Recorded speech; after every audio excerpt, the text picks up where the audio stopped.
ketumbuhan. Kenapa boleh jadi ada ketumbuhan? So, ketumbuhan di dalam rahim dan kilang telur ini, dia akan menekan korang punya rahim dan juga saraf you all. Jadi, you all boleh nampak dekat sini. Korang boleh nampak dekat sini. Apa yang saya nak tunjukkan ni, korang tengok ya. Ni korang tengok. Ini rahim dia.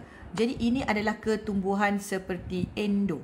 So, ketumbuhan seperti endo ni adalah ketumbuhan yang mana dia berada di bahagian kilang telur. Jadi, korang yang kerap ada masalah sakit senggugut, sakit pinggang ataupun kebas kaki, kita sangat risau. Jadi, bila kita risau, kita kena buat scan benda pertama sekali. Okay? So, you all yang tengah TTC ni, korang kena buat scan. Okay? Kena buat scan, okay? So, kena buat scan sebab kita nak tahu apakah problem anda. Itu yang sangat penting. Okay, so bila kita buat scan, kita boleh tahu berapa